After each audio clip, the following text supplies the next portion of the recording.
لقد كان لكم في رسول الله أسوة حسنة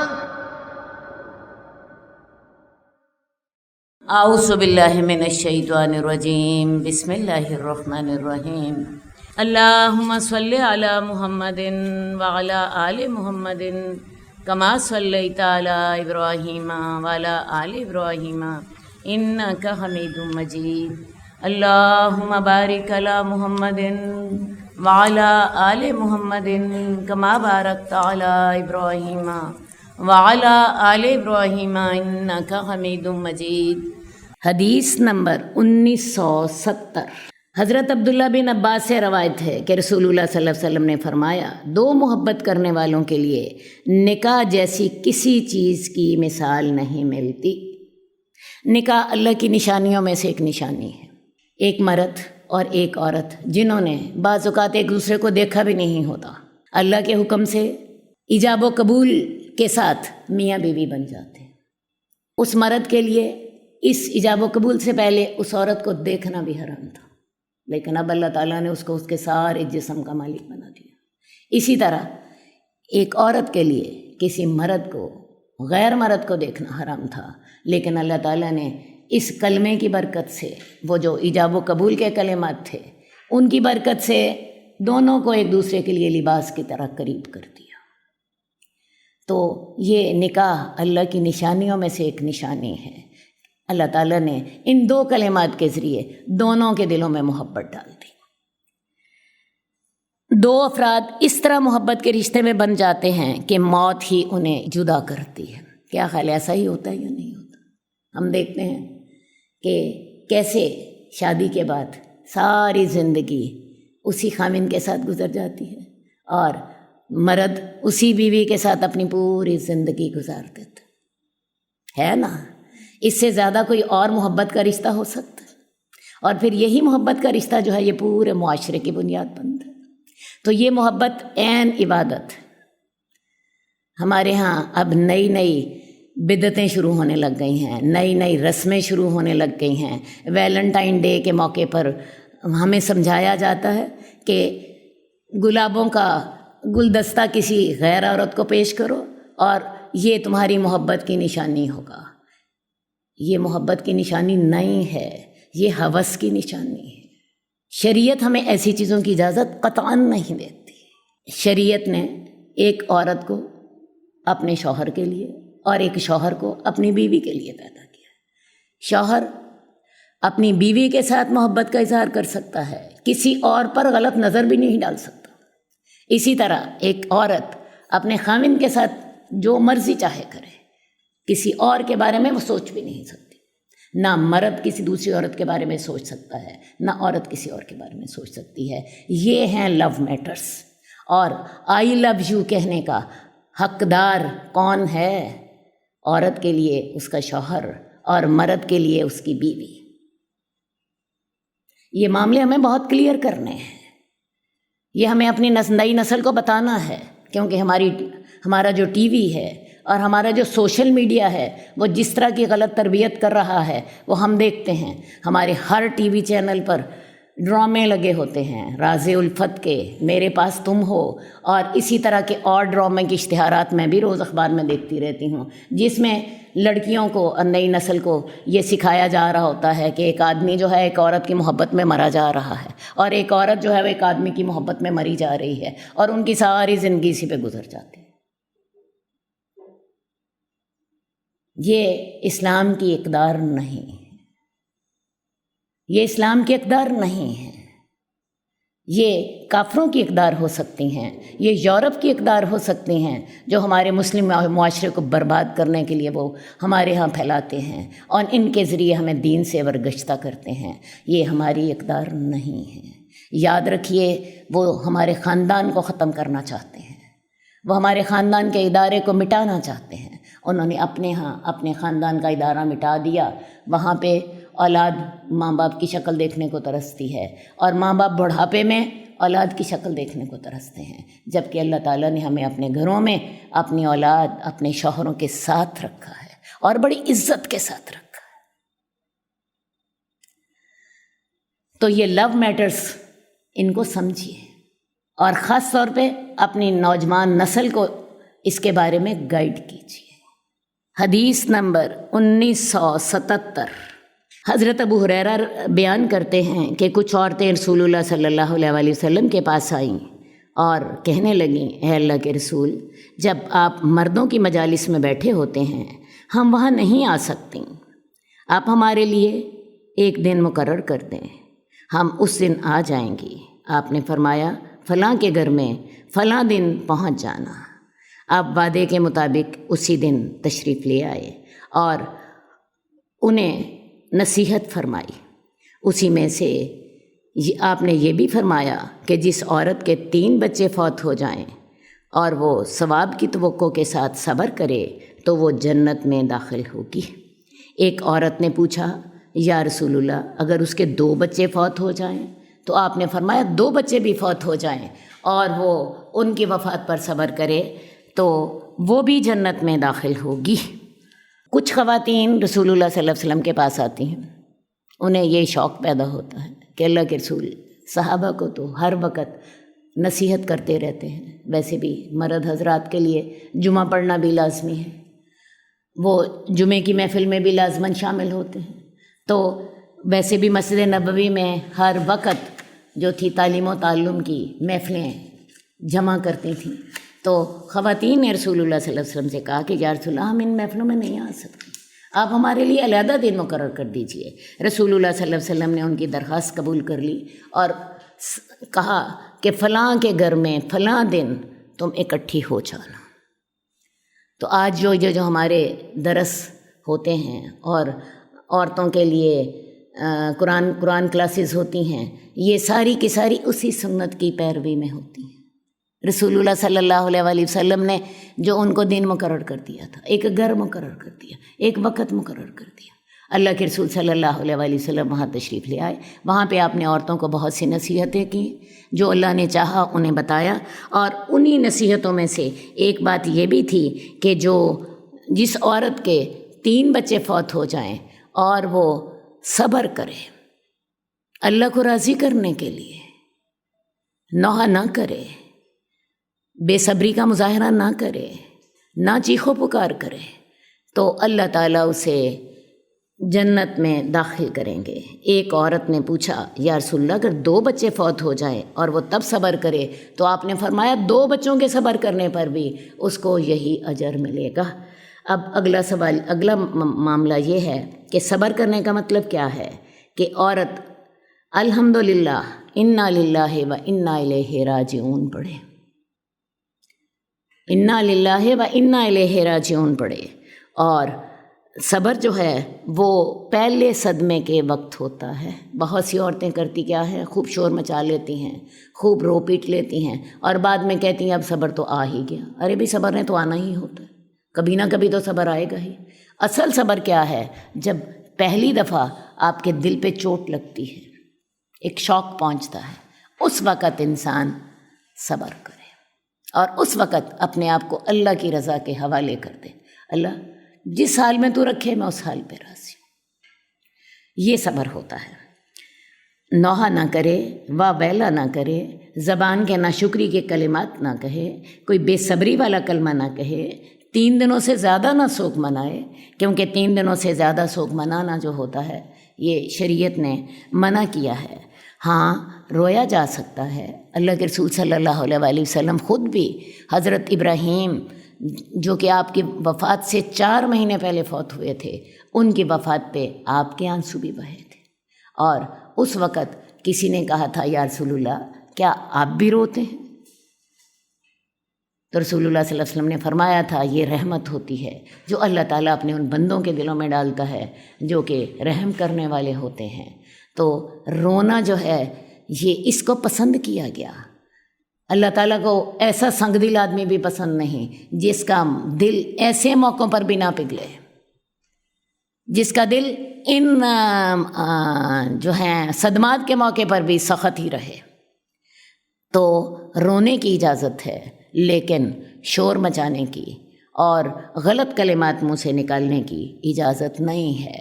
اور نوحہ کرنا جو ہے اس کی رسول اللہ صلی اللہ علیہ وسلم نے اس حد تک ممانعت کی تھی کہ جب آپ عورتوں سے بیعت لیتے تھے تو اس وقت رسول اللہ صلی اللہ علیہ وسلم اس بات پر بھی بیعت لیتے تھے کہ تم نوحہ نہیں کرو گی، تم نوحہ نہیں کرو گی۔ تو لہٰذا جو بچوں کو پالے، جو بیٹیوں کو پالے، ان سے اچھا سلوک کرے، وہ اس کے لیے جہنم سے آڑ بن جاتی ہیں اور اس کے لیے جنت میں داخلے کا سبب بن جاتی ہیں۔ ایک خاتون نے کہا کہ اگر کسی کے دو بچے ہوں تو کیا وہ بھی جنت میں داخل ہوگی؟ رسول اللہ صلی اللہ علیہ وسلم نے اس کو بھی خوشخبری دی کہ وہ بھی جنت میں داخل ہوگی۔ جب کوئی اپنے بچے کی وفات پر صبر کرتا ہے تو اللہ اپنے فرشتوں سے کہتے ہیں میں نے اس سے اس کے جگر کا ٹکڑا لے لیا اور اس نے اس کے باوجود صبر کیا، اس کے لیے جنت میں ایک گھر بناؤ اور اس کا نام رکھو بیت الحمد، اس کا نام رکھو بیت الحمد۔ تو اللہ تعالیٰ صبر کرنے والے کو جنت میں محل کا وعدہ دیتے ہیں۔ تو لہٰذا اگر کوئی صدمہ آپ کو اس طرح کا پیش آتا ہے، صبر کیجئے، اللہ سے اجر کی امید رکھیے اور اللہ تعالیٰ آپ کو اس بات پر، اس صبر پر جنت میں بیت الحمد کا وعدہ دیتے ہیں۔ حدیث نمبر 1978، حضرت ابو ہریرہ رضی اللہ تعالیٰ عنہ کہتے ہیں کہ میں نے رسول اللہ صلی اللہ علیہ وآلہ وسلم کو فرماتے ہوئے سنا، حضرت مریم اور ان کے بیٹے حضرت عیسیٰ کے علاوہ بنی آدم کا ہر بچہ جب پیدا ہوتا ہے تو شیطان اسے چھوتا ہے، اس وجہ سے وہ زور سے چلاتا ہے۔ پھر حضرت ابو ہریرہ نے یہ آیت پڑھی وَإِنِّي أُعِيذُهَا بِكَ وَذُرِّيَّتَهَا مِنَ الشَّيْطَانِ الرَّجِيمِ کہ اے اللہ میں اس کو، مریم کو اور اس کی اولاد کو شیطان مردود سے تیری پناہ میں دیتی ہوں۔ حضرت مریم کا واقعہ قرآن مجید میں سورہ آل عمران میں موجود ہے۔ حضرت مریم کی والدہ کا نام حنا تھا اور ان کی والدہ کی اولاد نہیں تھی۔ انہوں نے اللہ سے دعا کی کہ اللہ تعالیٰ اگر تو مجھے اولاد دے تو میں اپنے پہلے بچے کو تیرے لیے وقف کر دوں گی۔ تو اللہ تعالیٰ نے پھر ان کو اولاد دے دی اور انہوں نے پھر حضرت مریم کو وقف بھی کر دیا۔ یہ سارا واقعہ قرآن مجید میں بڑی تفصیل کے ساتھ موجود ہے۔ تو یہاں پہ ہمیں کیا بتایا جا رہا ہے کہ جب بھی کوئی بچہ پیدا ہوتا ہے تو اس کو شیطان چھوتا ہے۔ دیکھ لیجئے شیطان جو ہے وہ اپنی کارروائیاں بچے کی پیدائش کے ساتھ ہی شروع کر دیتا ہے۔ اسی لیے ہمیں حکم ہے کہ شیطان کہ جب بچہ پیدا ہو تو اس کے کان میں جو سب سے پہلی آواز جائے وہ کس کی ہونی چاہیے؟ اذان کی، جس میں اس بات کی گواہی ہو اشہد ان لا الہ الا اللہ و اشہد ان محمد رسول اللہ، اور اللہ اکبر کی گواہی ہو۔ تو شیطان اسی وقت سے اپنی کارروائیاں شروع کرتا ہے، اس کو چھوتا ہے اور اس کے چھونے کی وجہ سے بچہ رونے لگ جاتا ہے۔ صرف 2 بچوں کو شیطان نے نہیں چھوا تھا، اور وہ 2 بچے کون سے تھے؟ حضرت مریم اور ان کے بیٹے حضرت عیسیٰ علیہ السلام۔ اور ان کو شیطان نے کیوں نہیں چھوا تھا؟ کیونکہ ان کی والدہ نے اللہ تعالیٰ سے یہ دعا کی تھی وَإِنِّي أُعِيذُهَا بِكَ وَذُرِّيَّتَهَا مِنَ الشَّيْطَانِ الرَّجِيمِ اللہ تعالیٰ میں اپنی بیٹی مریم کو اور اس کی اولاد کو تیری پناہ میں دیتی ہوں، تو انہیں شیطان مردود سے بچا لینا۔ تو ان 2 بچوں کو شیطان نے نہیں چھوا۔ تو لہٰذا ایک بات سمجھ لیں کہ شیطان نے تو اپنے سارے حربے آسمانے ہیں اور ہم نے اپنی اولاد کو شیطان سے بچانا ہے۔ بچانا ہے یا نہیں بچانا؟ اپنے آپ کو بھی بچانا ہے اور اپنی اولاد کو بھی بچانا ہے۔ تو شیطان پیدائش کے ساتھ ہی اپنے کام شروع کر دیتا۔ صحیح ہے؟ تو اب اگر ہم چاہتے ہیں کہ ہماری اولاد کو بھی شیطان نہ چھوئے اور ہماری اولاد بھی شیطان سے محفوظ رہے، تو اس کے لیے رسول اللہ صلی اللہ علیہ وآلہ وسلم نے ہمیں ایک دعا سکھائی ہے۔ یہ دعا آپ کے سامنے سلائیڈ میں آ رہی ہے، میں اس کو دہرا دیتی ہوں۔ اللہم جنبنا الشیطان وجنب الشیطان اما رزقتنا۔ اللہ تعالیٰ تو شیطان کو ہم سے دور کر دے اور شیطان کو ہماری اولاد سے بھی دور کر دے۔ اللہ تعالیٰ تو ہم سے شیطان کو دور کر دے اور جو رزق تو ہمیں عطا کرے، جو اولاد تو ہمیں دے، اس سے شیطان کو دور کر دے۔ اور یہ دعا کب پڑھنی ہے؟ میاں بیوی تعلقات کے وقت یہ دعا پڑھ لیں۔ انشاءاللہ تعالیٰ اللہ تعالیٰ آپ کی اولاد کو بھی اسی طرح شیطان سے محفوظ کر دیں گے جس طرح اللہ تعالیٰ نے حضرت عیسیٰ کو اور ان کی والدہ حضرت مریم کو شیطان سے محفوظ کیا تھا۔ کیا خیال ہے؟ بہت چھوٹا عمل ہے لیکن اس کے اثرات بہت زیادہ ہیں۔ کون کون یہ دعا یاد کرے گا اور کون کون ایسا کرے گا؟ اپنے بچوں کی جب بھی شادی کریں، اپنی بیٹیوں کی، اپنے بیٹوں کی، انہیں یہ دعا ضرور سکھائی ہے اور خود بھی اس پر عمل کرنے کی کوشش کیجیے۔ اس دعا کے ساتھ انشاءاللہ تعالیٰ اللہ تعالیٰ کی جب آپ نے پناہ میں دے دیا تو اللہ تعالیٰ اس کی بہت اچھی حفاظت کرتے ہیں۔ حدیث نمبر 1983، حضرت عائشہ رضی اللہ تعالیٰ عنہ فرماتی ہیں کہ ایک عورت 2 بچیوں کے ساتھ میرے پاس آئی اور اس نے مجھ سے سوال کیا۔ اس کے لیے میرے پاس صرف ایک کھجور تھی، میں نے وہ اسے دے دی۔ ازواج مطہرات کے جو گھریلو معاملات تھے ذرا غور کیجیے۔ ان کے پاس ایک خاتون مانگنے کے لیے آتی ہے اپنی 2 بیٹیوں کے ہمراہ، حضرت عائشہ اسے کچھ دینا چاہتی ہیں، گھر میں صرف ایک کھجور ہے، اور ہمارے گھروں میں کیا کچھ ہوتا ہے، ذرا سوچ لیجیے۔ کیا خیال ہے؟ ان ساری باتوں کا ہمیں اللہ کے ہاں جواب دے ہونا پڑے گا کہ نہیں؟ اور پھر ہمیں جتنا ہمارے پاس ہوتا ہے اسی کے حساب سے ہمیں کسی کا سوال بھی پورا کرنا چاہیے۔ تو حضرت عائشہ کے پاس صرف ایک کھجور تھی، میں نے اسے وہ دے دی۔ اس نے وہ کھجور پکڑی اور 2 بیٹیوں میں تقسیم کر دی، آدھی ایک بیٹی کو دے دی، آدھی ایک بیٹی کو، اور خود نہ کھائی اور بیٹیوں کو لے کر چلی گئی۔ رسول اللہ صلی اللہ علیہ وسلم جب گھر واپس آئے تو میں نے ساری بات ان کو بتائی۔ رسول اللہ صلی اللہ علیہ وسلم نے اس وقت فرمایا جس کو ان بیٹیوں کے ذریعے آزمایا جائے اور وہ ان سے حسن سلوک سے پیش آئے تو وہ اس کے لیے جہنم سے آڑ ثابت ہوں گی۔ کتنی بڑی خوشخبری رسول اللہ صلی اللہ علیہ وسلم نے فرما دی کہ جو بچیوں کو پالے ان سے حسن سلوک کرے تو وہ اس کے لیے جہنم سے آڑ بن جاتی، وہ اس کو جہنم میں داخل نہیں ہونے دیں گی۔ جہنم کے درمیان، وہ خود جہنم کے درمیان اور اس آدمی کے درمیان حائل ہو جائے گی، اور اللہ سے یہ کہیں گی کہ اللہ تعالیٰ ہمارے والدین کو تو نے جہنم میں نہیں ڈالا۔ یہ ہے بیٹیوں کا معاملہ۔ بیٹیاں جو ہوتی ہیں یہ رحمت ہوتی ہیں۔ عام طور پر ہمیں بیٹے اچھے لگتے ہیں، المال والبنون زینت الحیات الدنیا، مال اور بیٹے دنیا کی زندگی کی زینت ہیں، اور لوگ بیٹیوں سے تنگ پڑتے ہیں، لیکن یہ بیٹیاں رحمت ہوتی ہیں۔ جس کی 2 بیٹیاں ہوں اور وہ ان سے حسن سلوک سے پیش آئے تو اس کے لیے وہ جہنم سے آڑ ثابت ہوں گی۔ اسی طرح اگر وہ ان کو پالتا ہے 2 بیٹیوں کو تو وہ جنت میں داخلے کا سبب بن جاتی ہیں۔ اس موضوع پر اتنی بے شمار احادیث ہیں کہ ان کو گننا ممکن نہیں۔ جس نے بیٹیوں کو پالا، ان سے اچھا سلوک کیا، وہ اس کے لیے جنت میں داخلے کا سبب بن جاتی ہیں۔ اور پھر ایک اور حدیث میں آتا ہے کہ جس کی 2 بہنیں ہوں یا 2 بیٹیاں ہوں یا 2 بہنیں ہوں، بعض اوقات بھائی بڑے ہوتے ہیں اور ان کی کفالت میں بہنیں آ جاتی ہیں، جیسے ہم نے ابھی حضرت جابر کا واقعہ پڑھا کہ ان کے والد شہید ہو گئے اور 7 یتیم بہنیں انہوں نے پالی۔ تو جس کی 2 بہنیں ہوں یا 2 بیٹیاں ہوں اور وہ ان کے ساتھ حسن سلوک سے پیش آئے جب تک کہ وہ اس کے ساتھ رہیں تو میں اور وہ قیامت کو اس طرح آئیں گے۔ رسول اللہ صلی اللہ علیہ وسلم نے اپنی 2 انگلیوں کو ملا دیا۔ تو یہ بیٹیاں جو ہوتی ہیں یہ رحمت ہوتی ہیں، یہ اپنے پالنے والے کے لیے جنت میں داخلے کا سبب بنتی ہیں، جہنم سے آڑ بن جاتی ہیں، اور جنت میں رسول اللہ صلی اللہ علیہ وسلم کی رفاقت کا سبب بنتی ہیں۔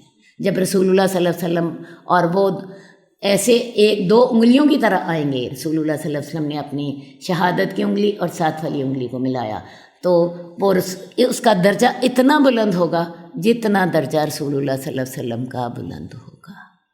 تو وہ جنت میں رسول اللہ صلی اللہ علیہ وسلم کی وہ شخص اور رسول اللہ صلی اللہ علیہ وسلم جنت میں ساتھی ہوں گے، وہ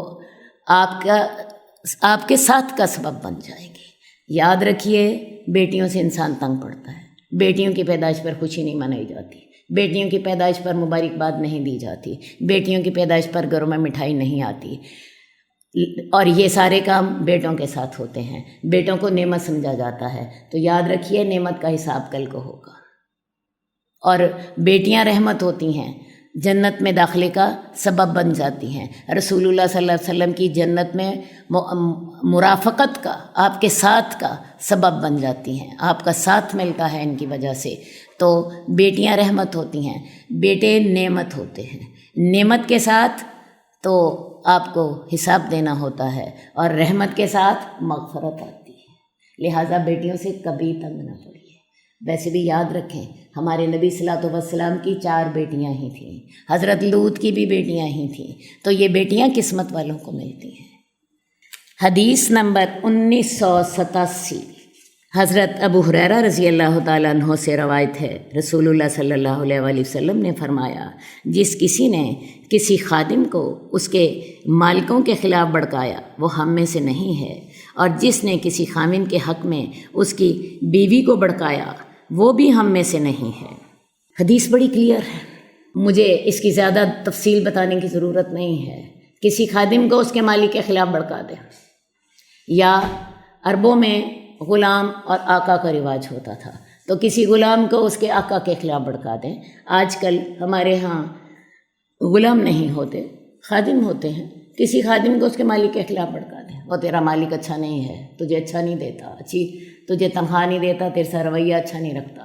یا کسی بیوی کو اس کے خامن کے خلاف بھڑکا دے، تیرا خامن تو بہت ہی برا آدمی ہے، تیرے ساتھ اس کا سلوک غلط ہے، وہ خود اس کی فلاں وہ تیرے ساتھ خرابیاں کرتا ہے، تو ایسا شخص ہم میں سے نہیں ہے۔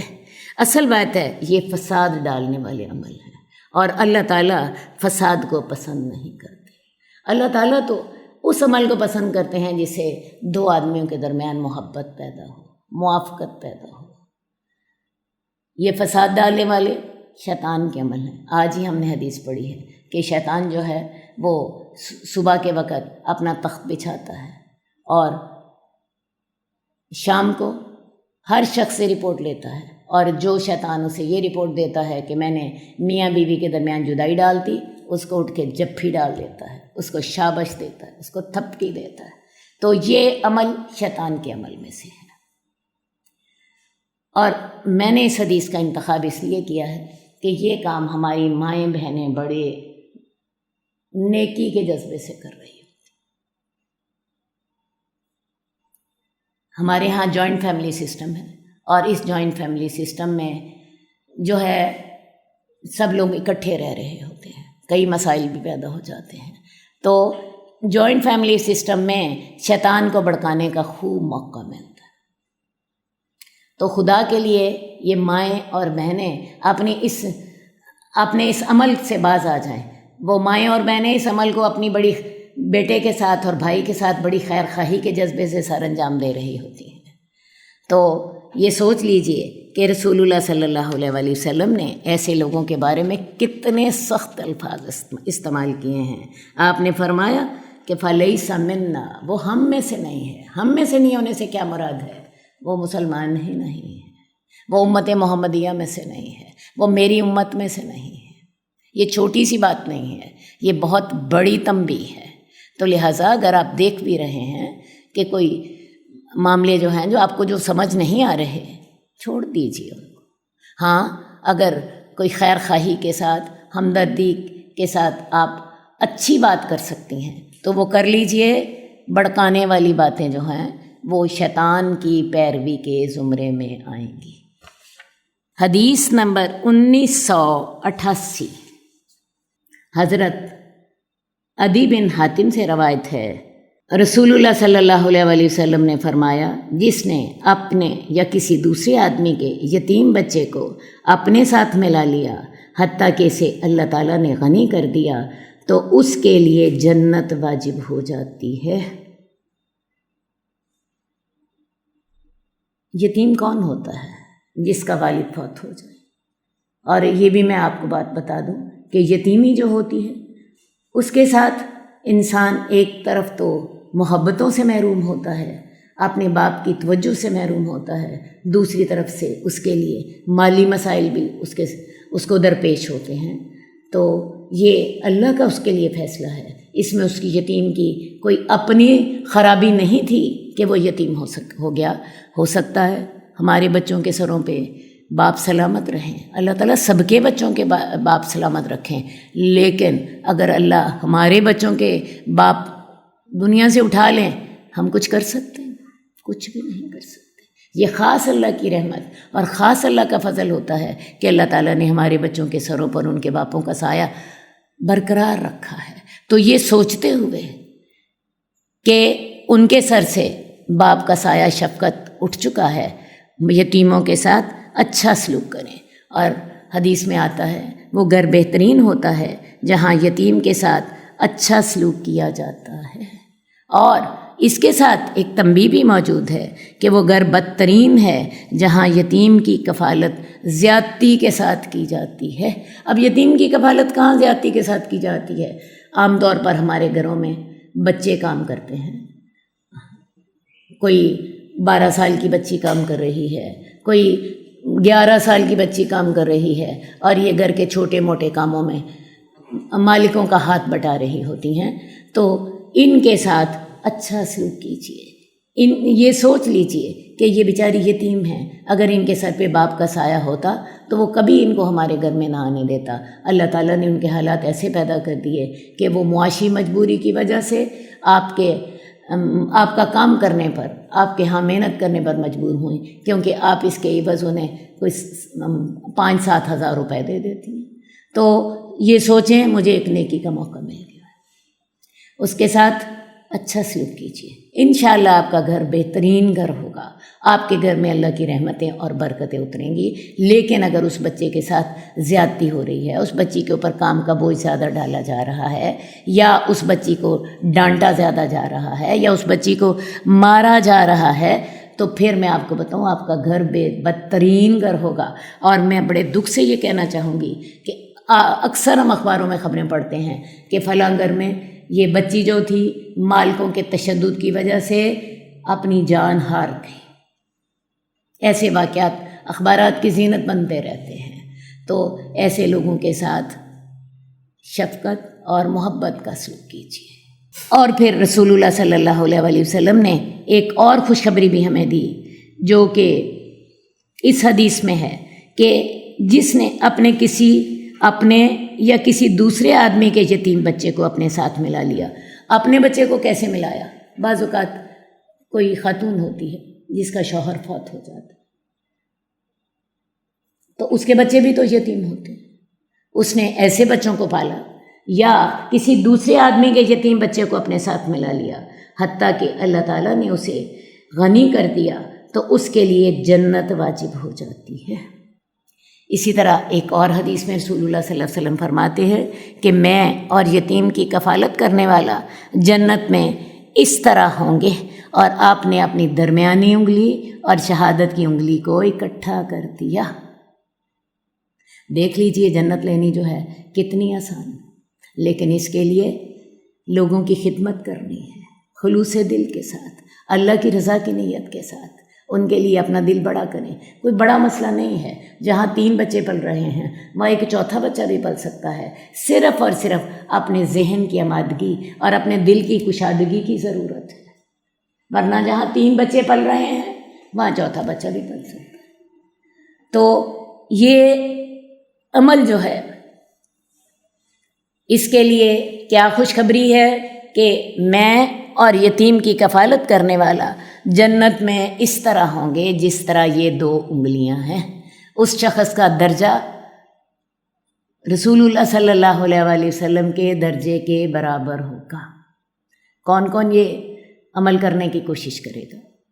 حدیث نمبر 1998، رسول اللہ صلی اللہ علیہ وسلم نے فرمایا لیان کرنے والے میاں بیوی جب جدا ہو جائیں گے تو کبھی نکاح میں جمع نہیں ہو سکتے۔ لیان کیا ہے؟ قرآن مجید میں سورہ نور میں اللہ تعالیٰ نے لیان کا ذکر کیا ہے اور بڑی تفصیل سے اس کے بارے میں بتایا ہے۔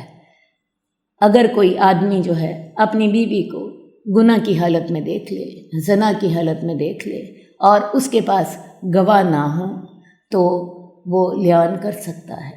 عام آدمی جو ہے اگر وہ کسی پہ زنا کی بات کرنا چاہتا ہے تو اس کے لیے شریعت یہی لازمی قرار دیتی ہے کہ اس کے پاس 4 گواہ موجود ہوں۔ اگر وہ ایک گواہ خود ہے اور 3 اور گواہ ہونے چاہیے، ورنہ ان 4 کے بغیر اگر وہ کسی پہ کسی کے لیے زنا کی بات کرے گا تو وہ تہمت سمجھی جائے گی۔ ہاں اگر وہ خود اور 3 دوسرے گواہ جو ہیں وہ موجود ہوں تو پھر زنا کا معاملہ جو ہے یہ ثابت ہو جائے گا اور معاملہ جو ہے عدالت میں جانے کے قابل ہوگا۔ لیکن خامن کا معاملہ فرق ہے۔ خامن نے اگر فرض کیا اپنی بیوی کو کسی آدمی کے ساتھ عین گناہ کی حالت میں دیکھ لیا اور اس کے پاس گواہ نہیں ہے تو پھر وہ کیا کرے گا؟ وہ کسی اتھارٹی کے سامنے اپنی بیوی پر جو اس نے دیکھا ہے وہ دہرائے گا۔ اس سلسلے میں قرآن مجید ہمیں بتاتا ہے کہ وہ 4 گواہوں کی بجائے 4 قسمیں کھائے گا اور وہ اللہ کی قسم کھا کے یہ کہے گا کہ اللہ کی قسم میں جو اس پہ الزام لگا رہا ہوں کہ میں نے اسے ایک مرد کے ساتھ ناجائز حالت میں دیکھا ہے، اللہ کی قسم میں اپنی اس بات میں سچا ہوں۔ اور وہ 5ویں یہ قسم کھائے گا کہ مجھ پہ اللہ کی لعنت ہو اگر میں اپنی بات میں جھوٹا ہوں۔ تو یہ جو 4 قسمیں ہوں گی یہ اس کے لیے 4 گواہوں کے برابر ہو جائیں گی۔ اس کے بعد اس کی بیوی کے لیے 2 آپشنز ہوں گے۔ پہلا آپشن یہ ہوگا کہ وہ اپنے خامن کے دعوے کو قبول کر لے، اور قبول کرنے کا مطلب یہ ہے کہ وہ یہ مان لے کہ وہ واقعی اس گناہ کی مرتکب ہوئی ہے۔ دوسرا اس کے پاس آپشن یہ ہے کہ وہ اس دعوے کا انکار کر دے، وہ بھی 4 قسمیں کھا لے کہ اللہ کی قسم میرا خامن جو ہے وہ جھوٹا ہے، اور یہ 4 اللہ کی قسم کھا کے وہ یہ کہے گی کہ اللہ کی قسم میرا خامن جھوٹا ہے، اور 5ویں دفعہ وہ یہ قسم کھائے گی کہ مجھ پہ اللہ کا غضب ہو اگر میرا خامن سچا ہو۔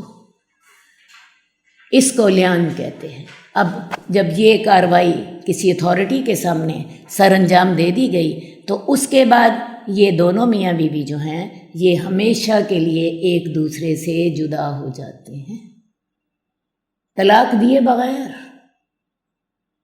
کیونکہ جو میاں بیوی کا رشتہ ہے اس کی بنیاد اعتماد پر ہے، اور جب اعتماد ہی ختم ہو گیا، اس نے بھی اللہ کی قسم کھا لی کہ اللہ کی قسم میں اپنی بیوی پہ یہ الزام لگا رہا ہوں، اور بیوی نے اس کا انکار کر دیا، تو ان دونوں میں سے کوئی ایک تو جھوٹا ہے، لیکن معاملہ وہ جو اعتماد کا تھا وہ تو نہ رہا۔ تو اس کے بعد اس کو لیان کہتے ہیں۔ لیان کے بعد طلاق دیے بغیر دونوں ایک دوسرے سے ہمیشہ کے لیے جدا ہو جائیں گے۔ بعض اوقات لیان کی ایک اور قسم بھی ہوتی ہے، مرد اپنے بچے سے انکار کر دیتا ہے، وہ کہتا ہے یہ بچہ میرا نہیں ہے، یہ بچہ میرا نہیں ہے، تو اس صورت میں بھی یہ لیان ہوگا، اور پھر بچہ جو ہے باپ تو اسے اون ہی نہیں کر رہا، بچے کے نام کے ساتھ ماں کا نام لگایا جائے گا، اور اس مرد کا اس بچے سے کوئی تعلق نہیں ہوگا، اس بچے کا پھر ماں کے ساتھ تعلق ہوگا۔ ان دونوں کا جو معاملہ ہے وہ اللہ کے سپرد کر دیا جائے گا، کیونکہ دونوں نے اللہ کو گواہ ٹھہرا کے اللہ کا نام لے کے قسمیں کھائی ہیں۔ اللہ تعالیٰ ان کا فیصلہ خود کرے گا۔ حالانکہ ان دونوں میں سے کوئی ایک تو ضرور جھوٹا ہے، یا تو شوہر جھوٹا ہے یا بیوی جھوٹی ہے، لیکن ان دونوں کو دنیا میں کوئی سزا نہیں دی جائے گی، کیونکہ ان دونوں نے اللہ کا نام لے کے قسم کھائی ہے۔ اور ویسے یہ بات کہنا بڑا دل گردے کا کام ہے کہ انسان یہ بات کہے کہ اگر میں جھوٹا ہوں تو مجھ پہ اللہ کی لعنت ہو، اور عورت یہ جو بات کہتی ہے کہ میں اگر وہ میرا خامد سچا ہو تو مجھ پر اللہ کا غضب ہو، یہ بات کہنا حقیقتاً بڑے دل گردے کا کام ہے، کیونکہ عین ممکن ہے کہ اس وقت اللہ تعالیٰ کا غضب کسی طریقے سے ظاہر ہو جائے، کسی طریقے سے ظاہر ہو جائے۔ اللہ کے لیے کوئی مشکل ہے؟ کوئی آسمان سے عذاب آ جائے، کوئی زمین پھٹ پڑے، کوئی انسان اپنی جگہ جہاں پہ بیٹھا ہے وہیں سے اٹھ نہ سکے، تو یہ بات کہنی بہت مشکل ہے۔ بہرحال جب دو نے یہ کام کر لیا تو میں نے آپ کو بتایا کہ اس کے بعد یہ دونوں میاں بیوی قیامت تک اکٹھے نہیں ہو سکتے، ان کا معاملہ جدا جدا ہو جائے گا اور دونوں علیحدہ علیحدہ رہیں گے، لیکن دونوں کو دنیا میں سزا نہیں دی جائے گی، دونوں کا معاملہ اللہ کے سپرد کر دیا جائے گا۔ اللہم صلی علی محمد وعلی آل محمد کما صلیت علی ابراہیم وعلی آل ابراہیم انک حمید مجید۔ اللہم بارک علی محمد وعلی آل محمد کما بارکت علی ابراہیم وعلی آل ابراہیم انک حمید مجید۔